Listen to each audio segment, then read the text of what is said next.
Hello, and welcome to this training video explaining what regulation-enhanced drugs are and what the changes mean for you.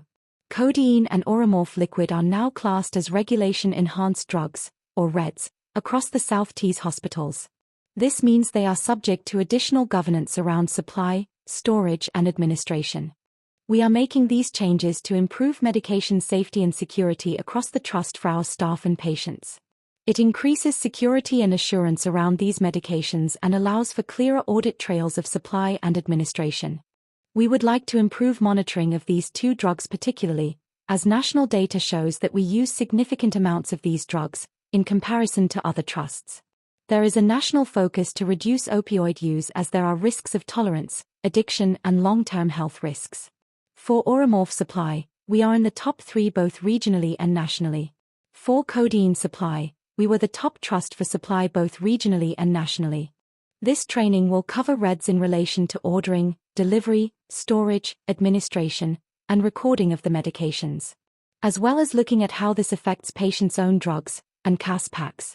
It will also cover how Schedule 3 controlled drugs will also be impacted by these changes, and how use of electronic CD registers will be implemented as part of this change.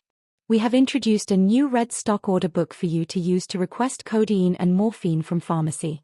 It has the same layout as the current controlled drug order book but with a sticker on the front to clearly distinguish its use. As with the regular CD order book, you should write clearly, print your name, and sign with the date. Please ensure that the daily stock check has been completed, and the order book has gone to pharmacy.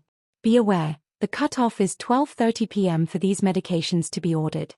Once completed by pharmacy, your stock order or TTO will be delivered to the ward in a sealed red bag.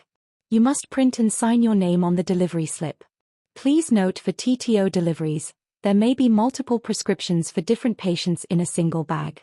This is different to controlled drug deliveries, which will be one bag per patient. If the patient is not immediately leaving the hospital, the codeine and Oromorph must be entered into the patient's own CD register, and then signed out of the register once given to the patient on discharge. If your ward has an Omnicell, the changes mean that the RED stock will be kept in the Omnicell CD bins. They will require a second fingerprint for removal. Any patient's own medication or any TTOs including REDs, must be stored in the patient's own CD cupboard. Remove the transparent sealed red bag from inside the TTO, and place that bag in the patient's own CD cupboard. The rest of the TTO can be stored as normal. If you do not have an Omnicell, the RED stock must be stored in your ward stock CD cupboard. For areas that use codeine and Oromorph CAS packs, also known as pre-labeled packs, these changes will mean they will also need to be stored as per RED requirements. For more information in relation to CAS packs, please see the CAS pack policy on the staff intranet. If you have RED stock that has expired, or is no longer required, they must be returned to pharmacy as per the CD returns process. Quarantine the stock, contact your pharmacy team and arrange a mutually convenient time to complete the returns. How will this impact Schedule 3 controlled drugs? Currently, practice varies with how areas order, store, and monitor these drugs, including pregabalin, gabapentin, tramadol, and midazolam. With this change, these medications will no longer be ordered on a requisition, but in your controlled drug order book. If you do not have an Omnicell, they must be entered into the CD register, stored in the CD cupboard and signed out, as per policy.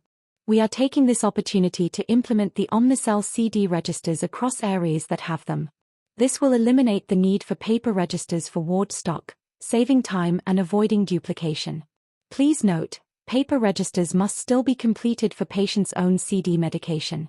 The Omnicell will record what has been removed and who for. For REDs and CDs there must be a witness present for removal from the Omnicell.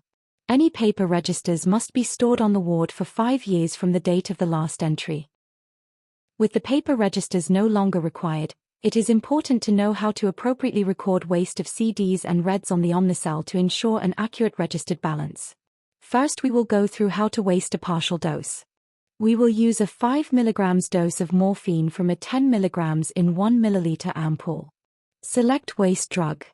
Select the medication, enter the dose you will administer, in this example, 5 mg.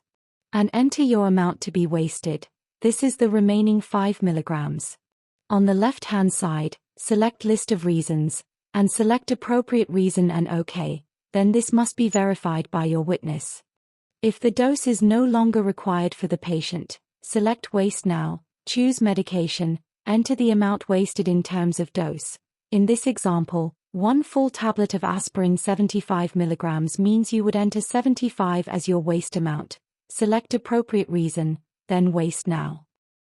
Flowcharts are available for wards to use. To summarize, codeine and Oramorph will be known as regulation-enhanced drugs which are subject to additional ordering, storing and monitoring requirements. All Schedule III controlled drugs will be kept in the Omnicell CD bins or in a controlled drugs cupboard. Paper registers are no longer required if these medications are stored in an Omnicell. Any discrepancies in red or controlled drug stock must be escalated as per the drug escalation flowchart which can be found on the intranet. The pharmacy team can be contacted if you have any questions related to the safe and secure storage of medications. Thank you.